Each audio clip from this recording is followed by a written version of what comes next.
రైతు సోదరులకు నమస్కారం. మైబాద్ జిల్లా మైబాద్ మండలం నడివాడ విలేజ్లో ఉన్నాము. ఈ ఫార్మర్కు మనం ఫైలిన్ మందు వాడించడం జరిగింది. అతను వాడడం వల్ల అతనికి కలిగిన ప్రయోజనం గురించి ఆ రైతు మాటలో విందాం. చెప్పండి సార్, మీ పేరేంటిది? నా పేరు ధరాత్ కృష్ణ అండి. ఓకే. మా నడివాడ గడిడం తండ అండి మాది. ఓకే. మైబాద్ డిస్టిక్. ఈ పిఐ వాళ్ళది ఫైలిన్ అనే మందు ఈ తెగులకని పిచికారీ చేసామండి. ఈ స్ప్రే చేసిన తర్వాత ఈ కాయ మీద ఒక మచ్చ కానీ ఏమీ లేదు, గ్రీనిష్గా ఉన్నది.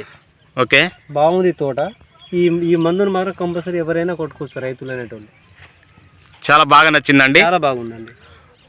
చూడండి సార్, కాయ మచ్చ లేదు, చాలా కాయ సైజు పెరిగింది. మీకు ఏమనిపించిందో అదే మాటలు చెప్పండి అండి. ఇది బాగుందండి. దీనికి మాత్రం ఇంకోసారి స్ప్రే చేసినా బాగానే ఉంటుంది. ఒక క్రాప్ కూడా ఎరిచాము. Second crop. ఈ సెకండ్ క్రాప్ మొత్తంలో ఎంత తాల్ అయిందండి మీకు? తాల్ అనేది దాదాపు ఇప్పుడు 2 ఎకరాలు అండి. ఇది ఈ 2 ఎకరాల్లో ఒక బస్తా, అంటే ఒక బస్తా మాత్రమే మనకు తాల్ వచ్చిందండి. మిగతా అంతా పర్వాలేదు, బాగుంది. ఈసారి అయితే అసలు ఆ తాల్ అనేది కనబడతలేదు. తోటి రైతులందరూ కొట్టుకోవచ్చండి? తోటి రైతులు అందరూ కొట్టుకోవచ్చండి, బాగున్నది. మీ సెల్ నెంబర్ చెప్పండి. నా సెల్ నెంబర్ 8985237870 అండి. Thank you sir.